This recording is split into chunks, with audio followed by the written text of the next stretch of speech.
Haga dhuma sagantaa keenyaatti gaan wajjiniin turaa firraa keenya taasisaa.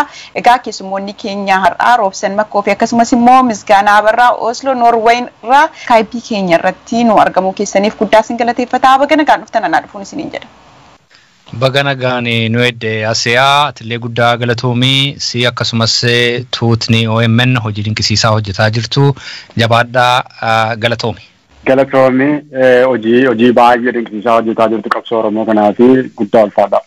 Guddaa galatoomaa isinillee. Meegaa Roobsan irraan eegalamee Roobsan gaagama keessaniin hawaasni Oromoo Oslo yeroo tan darban kana keessa gaadhiittaa mirga dhala namaa biyya keenya keessatti hammaataa dhufe kana mormuudhaan hiriira garaa garaa taasiftanii turtanii. Hiriirri hiriira isin taasiftan kana keessaa gaa yeroo baay'ee kan isin taasistanii fuuldura paarlaamaa Noorweetti ture. Mee miila nagaruu Nobel Prize Center fuulleettidha kan isin adeemsisaa turtanii. Kun maaliif ta'e mee hiriira kanarraa bu'aa maaliitu argame? Inni kun maaliif adda ta'uu danda'e? Guddaa galatoomii ammallee Asiyaa gaaffii gaarii nu gaafatte akkuma tiyyuu jette dhiittaa mirga dhala namaa biyya keenya keessatti mul'ataa jiru hidhaa garmalee ajjeechaa garmalee akkasumas darara hammana jedhamee hin namne saba keenyarraa ga'aa jiru mormuudhaan Oromootni biyya keessa jiran qeerroof qarreen laphee isaanii dhiibanii harka isaanii qullaa loltoota biyya fuuldura dhaabbatanii mormii isaanii dhiyeessaa jiru akkasumas immoo hawaasni Oromoo guutummaa addunyaa iddoo garaagaraa irratti argaman illee akkuma kana saba biyya keessaatii harka qullaa falmaa jiru kanaaf sagalee ta'aniitu dhaabbatanii waliin jirra jechaa jiru akkuma kana gaa hawaasni Oromoo Osloos akkuma yeroottan darban baroottan darban keessa gochaa ture baranas keessuma ajjeechaa Hacaaluu Hundeessaa as haala baay'ee ho'aa ta'een sagalee qeerroof qarree biyya keessaa ta'aa jiru saba keenya biyya keessatti mirgi dhala namummaa isaanii garmalee dhiitamaa jiru hoogganoota Oromoo hidhamanii hidhaa keessatti dararamaa jiraniif sagalee ta'aa jiru akkuma tiyyuu jette barootan darban kana keessaa beekamaadha mormiin hiriirri magaalaa Osloo keessatti ta'u paarlaamaa biratti jalqabaa isa booddee waajjira ministeera haajaa alaatti itti fufeetu iyyata keenya achitti galchanna. Barana garuu sana duwwaa hin goone gara Nobel Centerii adeemneetu hiriirri nagaa keenya achitti xumurama ture. Sunis immoo kan inni ta'eef bakki sun bakkatti Abiy Ahmad waggaa tokko fuundura waggaa tokko iyyuu hin guutuu ji'a 8 fuundura lafannetti badhaafame lafannetti biyyattii kanaa gara dimokiraasiitti ceesisaa nagaan buusaa jedhee itti waadaa gale waan ta'eef yeroo masanallee yeroo inni badhaasame namootni biyya kanaa politicianiin biyya kanaa hoogganootni biyya kanaa kun akka qabdiiti jechaa turan akka qabdii akka qabiyyeeti. Hojii dimokiraasii nan ceesisa qabiyyee jechuun qabdii jechuun namni tokko mana si ijaara yookaan waan tokkoon si hojjedee qabdii fudhata akka jabaatee ittiin hojjetuuf waan isa barbaachisu hojii sana keessatti ittiin guuttatee akka hojjetuuf akka qabdiitti kennameef badhaasni sun miidiyaan biyya kanaa kanadha kan inni dubbataa ture yeroo sana. Haa ta'u iyyuu malee amma wanta nun ji'a muraasa booda agarru faallaa waan sanaa wanta ta'eef namni sin badhaastan kun karaa isa yeroo sanaa nan hojjedha jedhee qabdii fudhateetu hin ta'in karaa irraa kaateera ergaa jedhu sana dhageessisuuf ture akkuma beekamu immoo nam tokko yeroo Nobel Peace Prize kana mo'u battaluma sana mo'icha isaa booda exhibitioniitu qophaa'aaf.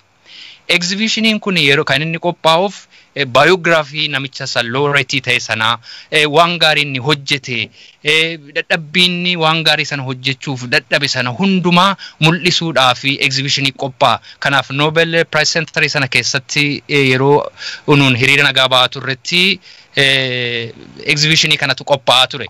Kanaaf warri exhibitionii sana qopheessan warra achi keessa hojjetan gadi ba'anii yeroo mormii keenya namichi kaleessa badhaafame har'a garuu diktatarii ta'ee yeroo hammas sabni isaa irratti mormii kaasu waan gadi ba'anii arganiif sun bu'aa buuseera.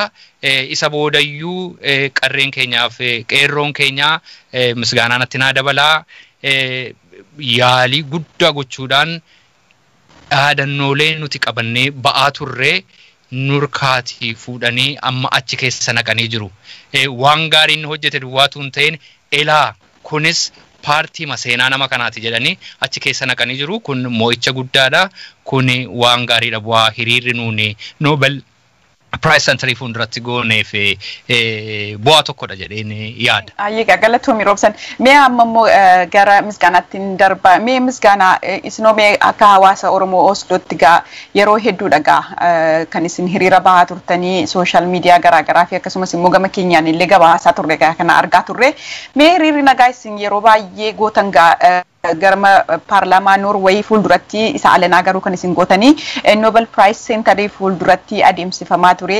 Mee kana maaliif gootanii hiriira kanarraa bu'aan isin argattan maali? Wanti adda isa taasisu addadha jettee ati yaaddoomaa inni kanarraa hawaasa keessanii fi akkuma kanas immoo uummata Oromootiif bu'aan inni buusee darbe maali? Akkuma obboleessi koo Roobsan amma jedhe hiriirri baranaa kun waan yeroo darbe mootummaa TPLF morminurraa baay'ee adda ture. Sababni isaas namticha Nobel Peace Prize mo'eetu aangoo qabatee jira biyya sana. Mootummaan biyya kanaallee badhaasa guddaa badhaasa nagaaf nama tokkoof waggaatti yeroo tokko addunyaarra keessaa kennamuu fi kennee fi jajjabeessuudhaaf gara dimokiraasiitti biyya kana ceesisaa. Biyya Itoophiyaa politikaa baay'ee kompleksii taate qabdu kana uummata miliyoona 100 ol qabdu taate kana gara dimokiraasiitti gara nagaatti gara nagaa waaraatti ceesisa jedhaniiti isa kana deggeruudhaaf jajjabeessuudhaaf kennaniifi nuti immoo kan nuuni argisiisuudhaaf achi deemne namtichi kuni prinsiipliidhuma Peace Prize kana isa low standard ta'e eeguu dadhabee isa sanallee jiraachuu dadhabee kanaafi saayidii gara biraatu jira isa kana ilaalaa. Uummatni keenya akka kana miidhamaa jira jennee miidhama uummata keenyaa kana iddoo sanatti agarsiisuudhaaf achi baane.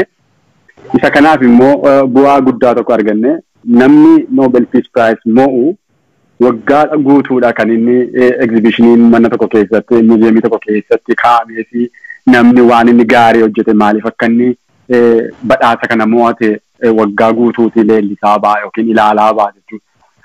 Exhibitionii kana keessatti akkamitti akka namtichi kun Abiy Ahmed gara qabsoo Oromootti dabalame waan ibsu hin jiru. Akkamitti illee gara taayitaatti akka inni dhufe waan dubbatu waan hin jirree fi as keessaa qabsoon Oromoo duubatti hafee kana keessatti waan mul'atu hin jiru. Qeerroof qarreen kumaatamaan lubbuutti dhabanii namtichuma kanayyuu taayitaatti fidanii as keessatti hin calaqqisan waan jedhu irraa kaaneeti isaan irratti dhiibbaa uumuudha yaallee. Inni gara biraan immoo qabsoon keenyaa bakkeedhuma duwwaadhaa isa hiriira baanee deebinu qofa osoo hin taane manuma sana keessayyuu seenee achi keessatti Oromoon kanaaf falmaa jira. Oromoon miidhameera. Miidhamni Oromoo immoo utuudhuma mirga seeraan mirga konstitushiniin kennee sana falmatuuti kana ta'e kan jedhu agarsiisuudhaaf sirriitti dhiibbaan kun akka godhamuuti kan achirratti baane. Aye, guddaa galatoomii misgaana. Mee wanti isheetti dabaluu fi wanni kanarratti waa'ee Nobel Century sanarratti by the way waggaa 100 ta'e amma eega namni Nobel Peace Prize badhaafamuutti ka'e Abiy Ahmed isa 100ffaadha. Waggaa 100 keessatti takkaadhuma seenaa waggaa 100 Nobelii keessatti namni badhaafame tokko mormiin irratti ba'ame dhaadannoon dhaqee exhibition center sana keessa taa'ee hin beeku. Kanaafi namni immoo badhaafame waggaa atuu hin guutiin waa'ee nagaaf waa'ee dimokiraasiif badhaafame achirraa kaatee faallaasaa deemes yeroo jalqabaa nama kana. Kanaafi kun innis wanta inni godhee waanuma hin yaadamnedha. Akkasumas hawaasni Oromoo Osloos immoo kanarratti qabsaa'uudhaan wanti Nobel Peace Century sana exhibition sana irratti ta'esi akkuma kana seenaa qabeessa jechuun barbaada. Meegama biraatiin Roobsan torban kana keessa bakka buutonni hawaasa Oromoo Osloo bakka buutota ministeera haajaa alaa Noorweey wajjiniin marii taasisuu keessan odeeffanne. Carraan kun akkamiin argame? Maal faarratti mari'attanii marii kanarraa bu'aa maaliitu argame? Guddaa galatoomee asii ammallee siin galateeffadha. Gaaffii gaarii nuu kaaste. Egaa akkuma sila dubbadde hiriirri nagaa gara si'a 6 hiriirri nagaa ba'ameera. Hiriirri nagaa kun hiriirri nagaa cal jedhamee akka duriitti ba'amu miti. Namni keessa isaatii al tokko Osloo duwwaa miti guutummaa Noorweey keessaati magaalota jiran keessaati namni karaa dheeraa adeemee dhufeetu irratti hirmaata. Yeroo tokko tokko immoo haaluma COVID-19 kana keessatti haaluma rakkisaa ta'e kana keessatti Scandinavia irraalleetu nafiin namootni dhufanii hiriira nagaa kana tumsuudhaan baay'ee ho'ina guddaa fi humna guddaa ta'aniiru. Hiriira nagaa duwwaa atuun ta'in hiriira kanaan cinattis xalayaalee hedduun gara qaamilee mootummaa kanaatti gara dhaabbilee mootummaa Itoophiyaa wajjin hojjetaniitti waa'ee dhiiticha mirga dhala namaa waa'ee haala dimookiraasii biyya keenya keessa jiru haala hammaataa biyya keenya keessa jiru ibsuudhaan xalayaalee hedduun barreeffamaa turanii. Xalayaan kun inni nuun namoota siyaasaa garaagaraatti barreessin hundumti isaa dhaqeetu gara ministeera haajaa alaa gala. Akkasumas immoo dhumarratti maaltu ta'e egaa hiriirri nagaa ga'aa miti waan haaraan tokko hojjetamuu qabaa yaadi jedhu qeerroof qarree keenya biraatii ka'ee hunger strike'iitu ta'e achi fuuldura ministeera haajaa alaatti. Abbootiin keenya irratti hirmaataniiru. Haadholiin keenya ijoollee xixinnoo qaban ijoollee manatti dhiisanii dhaqanii achi fuuldura dunkaana buufatanii hunger strike godhaniiru. Kun baay'ee waan garaa nama nyaatudha. OMN iddoo sanaatii kallattiidhaan tamsaasaa tureera gaafa sanaa namni baay'een argeera jedhee namana. Egaa gaafa hunger strike'iin ta'u baay'ee hunger strike'iin waa'ee saba keenyaaf ta'ee hin beeku amma hiriiruma nagaa baana malee. Biyya kana keessattis mul'atee hin beeku. Achi ministeera haajaa alaa fuuldurattis dunkaana buufatanii hin nyaannu hin dhunnu sagaleen keenya haa dhaga'amu yeroo jedhamu kun isa jalqabaati. Kanaaf taa'anii ilaaluu hin dandeenye warri ministeera haajaa alaa keessa hojjetan warri walqunnamtii daayirektii biyyattii Itoophiyaa kana wajjin qaban mootummaa Abiyyi wajjin qaban taa'anii ilaaluu hin dandeenye. Kanaaf gadi ba'anii maali gaaffiin keessan? Maal inni kanaaf isin geessa jedhu al tokko miti al lama miti si'a baay'ee nu gaafatanii isa booddee xalayaa barreeffamaan qabannee turre ol gallee akka itti ilaannu kabajaan nu waamanii dhannee itti ilaannee isa booda sagantaas ni qabne waamne isin haasofsiisna jedhanii kun dhugumaan baay'ee nu gammachiise mo'icha guddaadha. Tu baay'een turiin torbanuma sana keessa gaa beellama nuu qabanii yeroo bal'aa nuu kennanii bakka buutotni hawaasa Osloo anaa fi Misgaanaa illee keessatti argamna. Dhannee wajjin haasofneerraa warra ministeera haajaa alaa dhimma gaanfa Afrikaa irratti hojjetanii wajjin achirratti waa'ee haala siyaasa biyya keenya keessaa eessaa kaanee eessa akka geenye maal akka fakkaatu sabni keenya haala maaliirra akka jiru sirriitti bal'inaan yeroo nuu kennanii gurra nuu kennanii kabaja guddaadhaan nu dhaggeeffatanii dhiyeessineerraa. Waachi keessatti waa'een filmaataa ka'eera. Achi keessatti waa'een dhiiticha mirga dhala namaa ka'eera. Biyya sana burjaajessaa ittiin mootummaa biyya alaarraallee waliin ittiin horii fudhata. Jechi kun dimookiraasiidha. Ani biyyattii kana gara dimookiraasiitti geessaa jedhanii badhaafamu. Inni nama bulchaa jiru. Inni duraanis akkasuma jechaa ture. Bara dargii keessas dimookiraasii kan jedhamu jira ture yeroo hundumaa. Garuu qabatamaan dimookiraasiin kun jira biyya sana keessa jedhu dhannee ilaa biyyi keenya haala akkasii keessa jirti. Kanaaf amma dimookiraasii wanti jedhamu waanumti dimookiraasii jedhee isa fakkaatuyyuu hin jiru isa jedhu itti himne sanarratti dabalee waa'ee hidhamtoota siyaasaa keessumaatii sirrii goonee itti himne haala rakkina biyya keenya keessa jiru duwwaallee miti kan isaan achirratti nu gaafatanii waa'ee furmaataa yaada furmaataallee nu gaafatanii turanii tokko lama jennee yaada furmaataa hin ta'a kan jennu dhiyeessinee turre isa keessaatiillee kan nuun jala murree itti himne biyyattiin kun dhuguma nagaa barbaadde yoo ta'e nagaan akka bu'u barbaadama yoo ta'e kan ta'uun irra jiraatu hidhamtootni siyaasaa hiikamanii haal duree tokko malee hidhamtootni siyaasaa hiikamanii biyyattiin kun gara naashinaal diyaaloogiitti dhufuu qabdii kan jedhullee jala murreetu itti himne yaada furmaataa baay'eedha kan nuun dhiyeessine. Obboleessi koo Misgaanaan itti dabaluu danda'a. Yeroo dheeraadhaa walgahii guddaa itti gammannedha. Isaanillee guddaa itti gammaduu isaanii jalqaballee afaaniin nutti himaniiru. Borumtii isaa immoo xalayaa nuu barreessanii guddaa akka gammadan nutti himaniiru. Walumaa galatti yeroodhaan nu achi yaada furmaataa gara biyya keenya kana gara nagaatti kan fidu maal isa jedhu yaada furmaataa dhiyeessuu ture dhiyeessineerraa fi kaayyoo walgahii kanaa inni sadaffaan ministeera haajaa alaa biyya kanaa wajjin walqunnamtii gaariif itti fufiinsa qabu tokko uumuu ture inni kun sadan saayyuu isaanillee walga'iin keenya walqunnamtiin keenya isa jalqabaa malee isa xumuraa hin ta'u yeroodhaa gara yerootti akkuma kana walqunnamnee waa'ee biyya kanaa waliin mari'ataa adeemna kan jedhu nutti manii siin jechuuf hin jedhe. Galatoomii baay'ee Roobsan. Mee misgaanaatillee yaada Roobsan irratti hafee kan jettu yoo jiraate tibba darbee akkuma beekamu bakka buutonni hawaasa Oromoo jechuudha Osloo keessatti argamtanii bakka buutota ministeera haajaa Noorwee waliin maree gootanii dhageenye yookiin immoo dhageeffannee odeeffannee turre gama keenyaan mee kana keessatti yaada hafeera jettu carraa kan akkamiin argattanii akka achi deemtanii maal fa'aa akka mari'attanii fi maree kanarraallee bu'aa argattanii mee nu ibsi.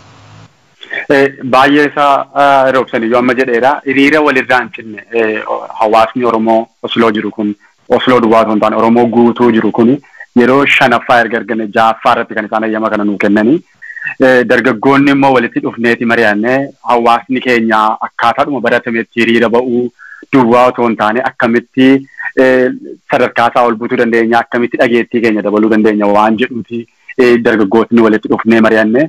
Isa kanaaf tokkoffaa kan nuun jalqabne miseensa hawaasa keenyaa hundumaaf xalayaa barreessineeti miseensi hawaasa keenyaa tokko tokkoon dhuunfaadhaan nama isa reprezenti godhutti haa ergu lafuma jiraaturraa nama isa reprezenti godhutti haa ergu ministeera dhimma alaatiree haa ergu jenneeti gadi teenye miseensota warra paarlaamaa keessatti nama naannoo keenya reprezenti godhan maqaa isaanii barreessine imeelii isaanii bilbila isaanii baafne. Warra ministeera dhimma alaa kana keessattuu dhimma gaanfa Afrikaa irratti warra hojjetan kana bilbila isaanii lakkoofsa imeelii isaanii baafneeti hawaasa keenyaa ergi. Warra gurguddaallee akka hin rakkisnetti jennee viidiyoo gabaabaa hojjennee akka kanatti namoota kanaaf ergitu jenneeti haasofne gaafa isaanii hojjennee walga'ii deemnullee hawaasni keessanii imeeliidhaa fi bilbilaan akka hojjennu dhowwanii jedhan. Kaayyoon keenyallee akkuma kana turre dhageettii argachuudhaa fi kara sana jalqabne. Isa kana eega jalqabnee booddee isaan xalaa yeroo sana finaasofsiisna jedhanii yoo nu deebisanii sun gahaa miti ammallee jenneeti hangar istiraakiin kun akka qophaa'u goone. Hangar istiraakiin kun ministeera haajaa alaa biyya Noorweef yeroo jalqabaaf ta'e namni godhee hin beeku. Nullee waan akkasii godhee hin beeku. Waan biyya kanatti haalli qilleensa isaas waan hin ayyamne biyya kanatti baratamaa miti waan akkasii. Sababa kana hundumaarra dabarreeti ni goona jennee waliigallee dargaggoo fi qeerroodhaaf qarreen addana jirru ni goona jenneeti deemne. Gaafa goonu yeroo tokko lama otoo hin taane yeroo 4 dhufanii wajjin haasa'anii yeroo nuun achi jirru kana yeroo 3 deebi'anii dhufanii haasa'anii dhumarratti ammoo qalaa keessan fidadhaa waan barreessanii dhuftan jennaan tole hawaasni keenyallee hiriira guddaa qopheessee dhufaa jira waan ta'eef qalaa galfannullee dookumentii barbaachisu nutti galfannullee isinuma fa'aa hawaasuma faana galfanna jenneeti hawaasni baay'atee dhufee hiriira guddaa qopheessineeti isaanitti galfannee beellama arganne jechuudha. Beellama sana irratti akkuma amma Roobsan kaase waan baay'ee dubbanne waan inni dubbatiin bira darbe keessaa waan tokko kaasuudhaaf waa'ee mirga dhala namaati. Oromoon maaliif mirgi isaa dhiibama? Maaliif mirga dhala namaa irratti Oromoon maaliif mootummaan kun akkasirratti jabaata waan jedhu kaasuudhaaf Oromoon gaaffiidhuma karaarraa fudhatee miti kan inni fuudhee deemaa jiru. Gaaffiin Oromoon gaafatu gaaffiidhuma namni karaa deemtuun gaafatu miti. Gaaffiin Oromoo gaaffiidhuma konstitushinii biyya sanaan illee deebi'uu danda'udha. Gaaffiin Oromoo gaaffii heeraaf seera qabeessa akka ta'e ituu gaafataa jiruuti kan inni mootummaa Abiy kanaan ajaja mootummaa isaatiin waraanaan dhaanamu dubartoonni keenya gudeedamanii miidhaan daa'imaa kaasee amma maanguddootti Oromoo irra ga'aa jiru kuni kan inni ga'aa jiru sababa kanaafi. Warri biyya kanaallee akka isaan gaariitti nu hubataniidhaaf duubaa kaafneeti maaliif Oromoon akka inni qabsootti seene. Bifa qindaa'een isa ta'u bifa hin qindoofneen Oromoon maaliif akka inni qabsootti seene gabaabsinee hubachiisuu yaalle Oromoon erga gaafa impaayera Itoophiyaa jalatti cabeeti gadi taa'ee hin beeku numa qabsaa bifa qindaa'een illee haa ta'u bifa hin qindaa'iniin numa socho'aa ture. Sababni isaa immoo aadaa isaa ikoonomii isaa cabsaniiti eenyummaa isaa balleessaniiti isa bulchuu waan barbaadaniif isa kana dideetu wal harkisaadhuma. Qabsoo dhufee kanatu dhoohee Abiyyiin illee taayitaatti baase. Taayitaatti erga isa baasee booddee waggaa tokko ji'a muraasa booddee qabsoo Oromoo ganeetu lafa Oromoon duraan ture sana lafa Oromoon itti qabsoo eegale sanatti deebisuu barbaade. Nu isa kana mormuudhaaf Oromoota biyya keessaa rasaasa dura dhaabatanii fi sagalee ta'uudhaaf isin bira jirra waan jedhutti kaafne. Amnesty International rapportii inni baase sanallee qabannee jedhamne rapportii sana keessaa seenaa nama lamaati baafnee akka kanatti ijoolleen durbaa keenya miidhamaa jiru. Eebbisee eebbaa intala jedhamtu biyya Oromoo gara kibbaa Gujii keessa kan jirtu seenaa ishee achitti kan Amnesty International baase sana odeessine gaarii goonee odeessine. Harargee keessatti shamarran mana waraanaatti hiriira ba'anii qabamanii utuu seeratti hin dhiyaatin akka kana ta'an waa'ee isaanii dubbanne. Wallagga Lixaadhaa fi Boorana keessatti illee komaandi postiin waggoota lamaan kana akka inni seera malee saba keenya miidhaa jiruti haasofne.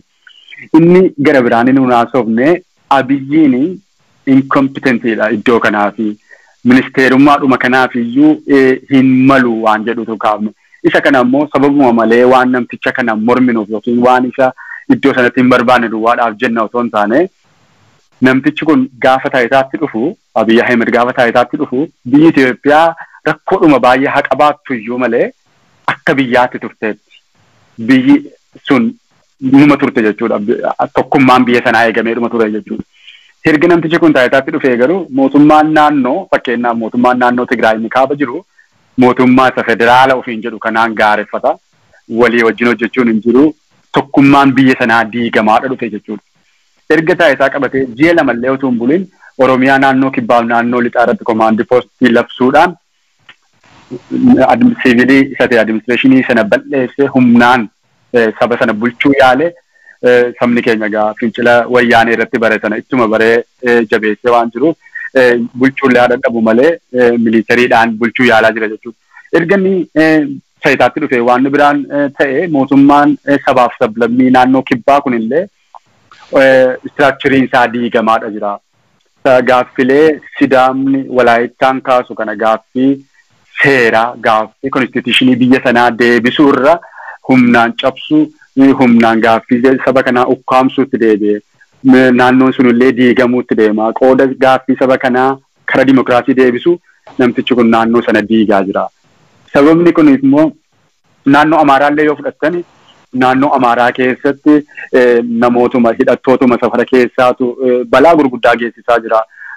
Du'a namoota hooggantoota Amaaraa naannoo sanaallee itti kaafneeti. Erga biyya sun dhufeeti namoonni gurguddaa irraa qabee namni ordinarii ta'e illee ajjeefamaadha jira. Namtichi kun biyya sana irratti kontiroolii hin qabu waan jedhu isaan irratti kaafne.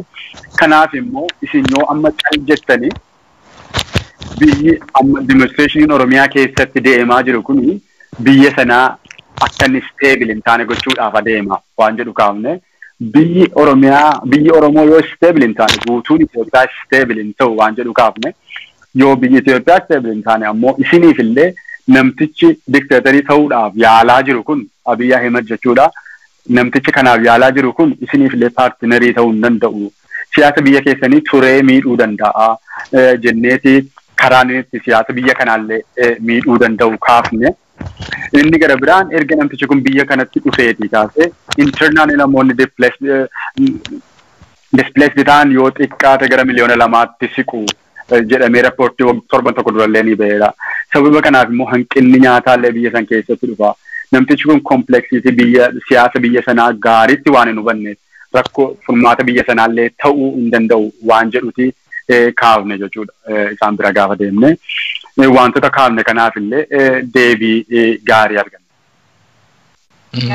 Wanti noon atti dabala waanuma amma kaasne keessaati.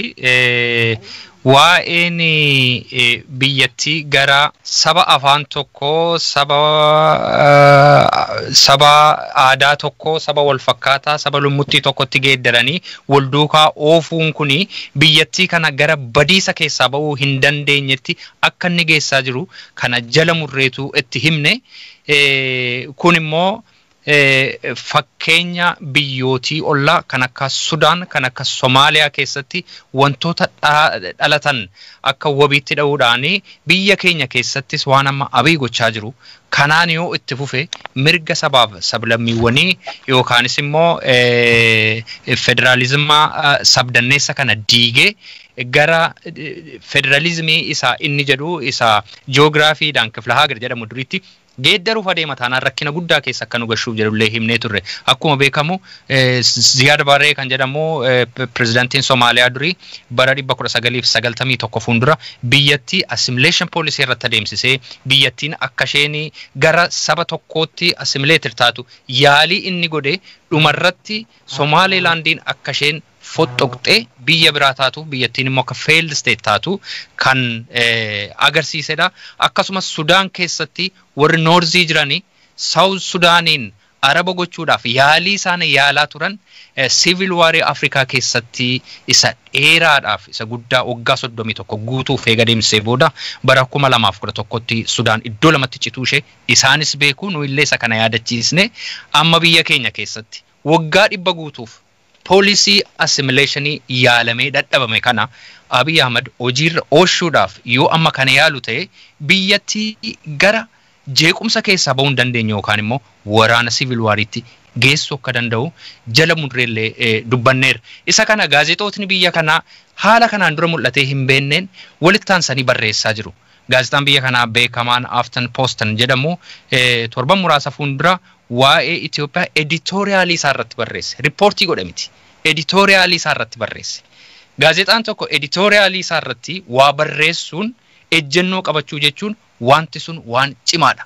Gaazexaan kun guyyaa guyyaatti kan bahu gaazexaa guddaadha. Waa'ee biyya keenya jecha tokkoon baay'ee haala nama yaachisaadha jedheetu baase. It is disturbing jedheetu baase. Akkasumas diplomaatii beekamtuun Hilde Johnson jedhamtu gaazexaa Portland jedhamu tokko irratti yeroo dhiyoo waan isheen barreessite paraagiraafii tokko hiikensii dubbisa. Akkana jette daandiileen Finfinnee ammaa jette gaazexaa sana irratti daandiileen Finfinnee amma nagaa fakkaatu jette garuu isa nagaa fakkaatu kana dudduuba raafama guddaatu jira jetteetu dubbatte. Biyyattiin hundeedhaa raafamaa jirteedha. Haala kanaan itti fufnaan rakkoof diigamsi guddaan biyyattii keessatti uumamuuf adeemu biyyattii irra darbee gaanfa Afrikaa itti fufees guutummaa Afrikaa fi nagaa addunyaa irratti rakkoo hammana hin jedhamne fiduu danda'a jettee eega dubbattee booda yaada furmaataa tokko ishee lafa keessanis itti akkana jette muummichi ministeeraa maree biyyoolessaa yookaanis immoo naashinaal diyaaloog qopheessuu qofaatu isa baasaa jette. Kunis immoo biyyattii gargar faca'aa jirtu walitti dhufeenyaa fi araara uumuudhaaf tarkaanfii isa jalqabaa ta'a jette. Naashinaal diyaaloogin ofii masaatii xumurwanniisa furmaata isa xumuraa miti. Garuu furmaata ta'uu malu keessatti tarkaanfii isa jalqabaati jettee dubbatte. Naashinaal diyaaloogin kun hunda kan hammatu jette. Warra hidhaa keessa jiran illee baasee battalaan kan hammatu jette. Madaa kan fayyisu jette. Biyyattii waliigaltee haaraa walqixxummaa sabaaf sablammii irratti hundaa'een walitti qabee kan fuulduratti tarkaanfachiisu ta'uutu irra jiraataa jetteetu barreessite. Dubartiin kun diplomaatii beekamtuu waggaa 20 ol gaanfa Afrikaa keessatti hojjettedha. Dhumarratti United Nations fi permanent representative taateetu Sudaan keessa turte. Ammasiiti researcherii taatee hojjetaa jirti. Kanaaf nu illee kan nuuni yeroo warra ministeera haajaa alaa keessaati bakka bu'anii nu waliin walga'ii ta'anitti kan nuuni himne isa kana. Biyyattiin kun nagaa barbaaddi taanaan hidhamtoota siyaasaa haal duree tokko malee gadi baastee isa booda naashinaal diyaaloogii kan araara fidu kan nagaa fidu tokko kan hundumtuu keessatti yaada isaa kennu tokko gochuu qabdii kan jedhudha kan nuun achirratti kaasne. Guddaa galatoomii Roobsan yaada nu ibsi nu kennitee fi mee gara misgaanaatti deema. Misgaana meegaa hojiin gama dippiloomaasii fi akkasumas immoo sagalee uummata Oromoo addunyaatti dhaggeessisuu keessatti gama hawaasa keessaniitiin haga hammaa hojjetame akka waliigalaatti maal fakkaata? Akkasumas immoo itti fufinsaan illee maaltu hojjetamuu qaba jetta? Tole galatoon amma hammaatti waan nuun hojjenne tartiibuu baan itti deemaa jirra. Calleedhuma akka yeroo kaanillee muuxannoo isa yeroo darbellaa horanne sana walitti qabanneeti tartiibaan adeemaa jira.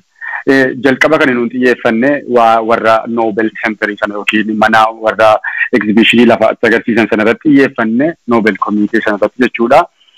Inni san amma ta'e nuu milkaa'eedha ammallee hojii tokkotu nu haafataa jechuudha. Hojiin nu haafatu amma warri Nobel Committee jechuudha. Komiiteen isaaf yeroo sana piraayisii sana kennanii akka isaan waan sana kritik godhanii yookiin kritikali akka isaan waan sana koomenti kennaniif isaan irratti hojjechuu eegallee jira. isa kana kan inni barbaannee fi nuyi biyya kana keessa waan jiraannu fakkaataa Nobel Peace Prize itti kennamu kanallee Oromoota warra naannoo biraarraa waan itti dhiyeennaan hubannoo qabnuu fi waan nuyi irratti hojjechaa jiru Nobel Peace Prize waggaa 101 kenname kana keessatti namarraa iyyuu fudhatamee hin beeku. Warri komiiteen kennan kunillee isa waanuma kennan sana dudduuba dhaabbannaa jedhu yeroo hundumaa. Amma garuu akkas bakkee dhibaanii dubbatu hadhiisan malee miidhaa dhala namaa biyya sana keessatti ta'aa jiru ni argu ni hubatu garuu gadi ba'anii dubbatu soraatan. Isa kanaaf akka isaan gadi ba'anii waan san dubbataniif amma bifa qindaa'een irratti hojjetaa jira jechuudha waan sana irratti. Sana gochuudhaaf immoo akkuma yeroo darbe goone amma miseensota keenya hundumaa qindeeffanneeti akka isaan jaruma sana duwwaa irratti xiyyeeffatanii xalaa garaagaraa naan itti erganii namoonni biyya kana keessa jiru ani Noorweejiyaaniidha. Biyya Oromiyaa irraan dhufe biyya Itoophiyaa irraan dhufe waan jedhu kana mata duree irra barreessanii biyya koo keessatti firoota koo irratti kana dhugaa jira jennee waan miidhaa dhala namaa dhiibamaa jiru kana hooggana keenya mana hidhaa keessa jiru kana tarreessineeti kanaaf waan isin namtichi isin Nobel Peace Prize laattaniif kuni pirinsipii Nobel Peace Prize'aan jiraachaa hin jiru isa sanallee standardii low eeguu dadhabe sababa kanaaf isin ni dhiibna gara dimokiraasiitti akka ni deemuuf jettan sana amma karaa sanarraa maqee waan ta'eef kara sanatti deebisuudhaaf waan sanaaf isteetmentii baasuutu isinirra jira waan jedhu hojjechuudhaaf deemna jechuudha isa sanarratti bifa qindaa'een hojjetaa jira. Inni gara biraan amma waan guddaan nu hafate paarlaamaa biyya kanaa keessatti bifa callisneedhuma xalaa galfannee namni poolitikaa reprezentaatiiviin tokko dhufanii nutti haasa'anii deemuu qofa osoo hin taane akkuma ministeera dhimma alaatti goone san paarlaamaa keessatti illee namoonni hawaasa keenya bakka bu'an namoonni Oromoo bakka bu'an dhaqanii paarlaamaa keessatti dhimma keenya akka dubbatanii fi amma paarlaamaa irratti hojjetaa jira. Paarlaamaa irratti illee bifa tartiiba qabuun hojjechuu yaallee jirra. Amma namootni muraasa dhimma Itoophiyaa irratti hojjetan maqaa isaanii fi waajjira isaanii hundumaa adda baafanne isaan bira deemneetu amma ichee tokko lama duwwaa osoo hin taane itti deddeebineetu isaaniin akka isaan nu dhagaan goone eega isaan akka nu dhagaan goone booddeellee hanga istiraakii marsaa lammaffaa paarlaamaa biyya sanaa duratti qopheessuudhaaf yaada karoora keenya keessa jira. Inni kun immoo qabsoo Oromoo kana isa Oromoon isa qeerroof qarreen biyya keessaatti du'aa jiran kana paarlaamaa biyya kanaa keessatti galchine paarlaamaa biyya kanaa keessatti akka isaan itti mari'atan qabsiisuudha jechuudha. Erga isaan irra mari'atanii immoo mari'atanii dhuma duwwaa akka dhiisaniif osoo hin taane gargaarsa biyya kanaa namticha kanaaf kennan isuma fayyadamee waan inni uummata keenya cunqursaa jiruuf gargaarsa biyya kana irraa gara biyya sana deemu isa mootummaan itti fayyadamu jechuudha. Gargaarsota illee gargar qoqqoodne gargaarsa kana mootummaan itti fayyadamaa jira. Saba keenyatti miidhaa jira waan jedhu kana isa irratti xiyyeeffannee akka isaan gargaarsa kana irraa kutan yookiin immoo gargaarsa kanaan dhiibbaa akka siyaasa akka isaan irratti godhaniitiif hojjetaa jira. Kun hundumtuu gaafa walitti dabalumoo garuu waan nuun kana goonuu fi Oromoo biyya keessaa rasaasa dura dhaabataa jiruuf sagalee ta'uudha. Isinii wajjin jiraa jechuudhaaf. Isa kana immoo hawaasni Osloof naannoo ishee jiru guutummaadhuma Noorweey keessa jiruu fi Iskaandineeviyaa keessa jirullee bifa baay'ee namatti toluu fi bifa abdii namatti toluudhaan deemaa jira. Isa kanarra darbee immoo biyyoonni Iskaandineeviyaa keessa jiran kun Sweden, Norway, Denmark, Finlandiin kun arfan isaanii siyaasa wal fakkaatu qaban. Keessattuu siyaasa dhimma biyya alaa wal fakkaatu qaban. Isa kanaan illee amma guyyaa lama dura warra Sweden wajjin walgahii bal'aa qabaanne dargaggoonni naannoo sana jiranii fi dargaggoonni Osloo jirru walgahii paarlaamaa imbaasiin biyya Itoophiyaa illee biyya san malee biyya kana hin jiru. Isa kana irratti hojjechuudhaaf akka Iskaandineeviyaatti jechuudha biyyoottan afran kana keessa Oromoonni jirru bifa qindaa'een dhiibbaa irratti gochuu jechuudha. Dhiibbaa irratti gochuu immoo imbaasii isaanii irraa eegalee Iskaandineeviyaan immoo wal faana biyyootni arfanuu akka isaan ejjennoo tokko qabaatanii fi irratti hojjetaa jira jechuudha.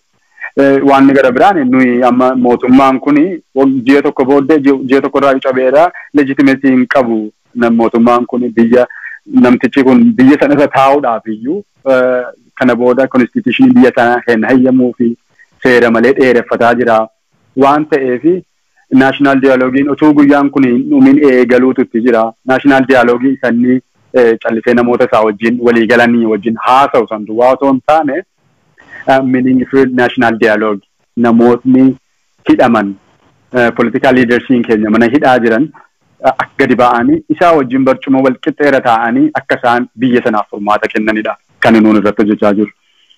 Isa kana irratti hojjechuudhaaf amma Skandinaaviyaadhaan eegallee Skandinaaviyaa keessa gaafa milkiidhaan xumurama gara guutuu Awurooppaatti deemuudhaaf adeemna jechuudha. EU paarlaamantii sana keessatti gara boodaatti immoo warra Ameerikaa fi Awustiraaliyaa jiran addunyaadhuma guutuu wajjin bifa qindaa'een irratti hojjennee karaa danda'amu mootummaa kana irratti dhiibbaa gochuudhaaf hojjenna.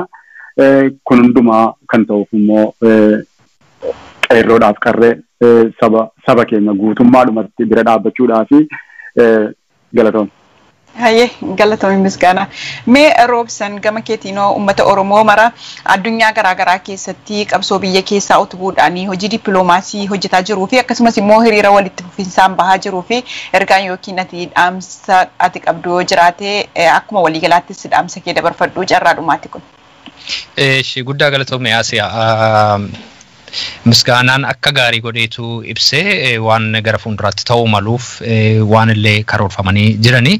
Ani wantan itti dabaluu barbaadu hiriira nagaa akka duriitti baanee paarlaamaa haa ta'u yookaan State Department haa ta'u biyya Ameerikaatti yookaan ministeera haajaa alaa biyya garaagaraa ta'u dhannee achitti dhaadannoo jennee deebinee galuu qofaan ga'aa miti.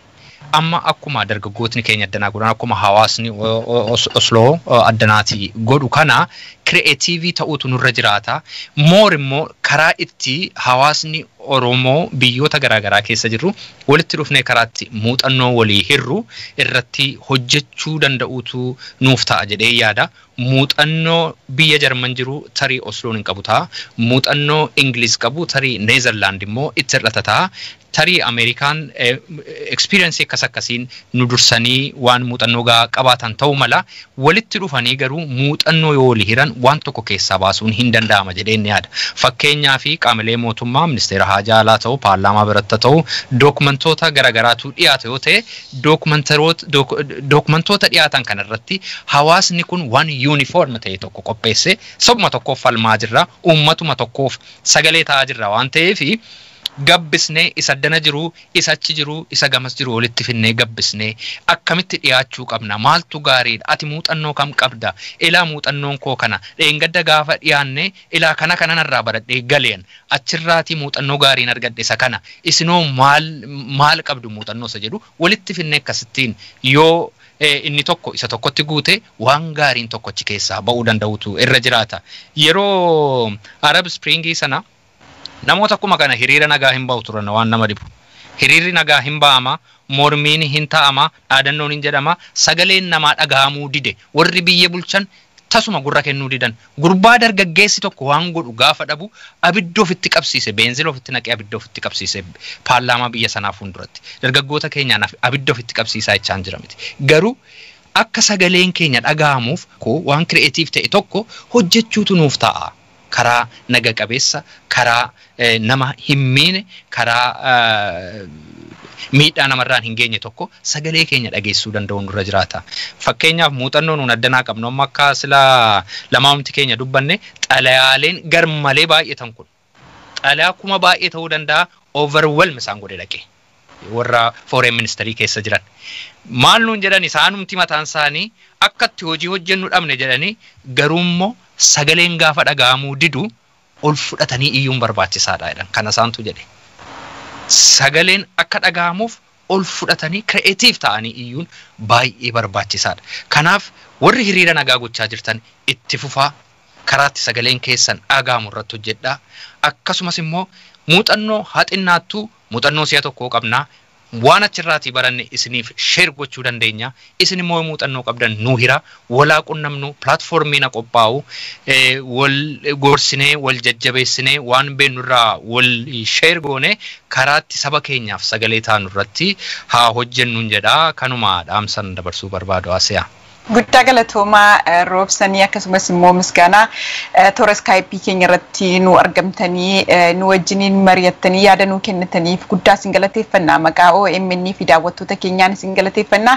Yeroo biraa gaa odeeffannoo haaraa nu godhufutti haala yeroo irratti deebinee haga mari'annutti hanga manuma nagaa isinitti dhaammadhaa ulfaadhaa galatoomaan isiniin jedha. Guddaa galatoomee ASEAN illee guddaa isin galateeffannaa siinisii akkasumas waayilootan kee warra OMN keessa hojjetan loodii guddaan akkuma sila dubbadhe isinirratu jiru ba'aa guddaa baattanii halkaniif guyyaa riba dhabdanii saba kanaaf hojjetaa jirtu guddaa jabaadhaan isiniin jechuu barbaada. Guddaa galatoomaa gara fuulduraatti illee akkasii wajjin hojjennu akkuma yeroo darbee isin wajjin hojjennu abdii guddaa qabna jabaadhaa hojii gaariitti jirtani. Galatoomii misgaana galatooma lamman keessanuu. Egaa kabajamtoota daawwattoota Oromiyaa Miidiyaa Neetwork bakka bu'oota hawaasa Oromoo Oslo Norway kan ta'an Roobsan Makkoo fi akkasumas immoo Misgaanaa Abarraa Galataa waliin mormii badhaasa Noobilii hawaasa Oromoo Oslo Norway irratti mari'ataa turre egaa kana gammaa ture.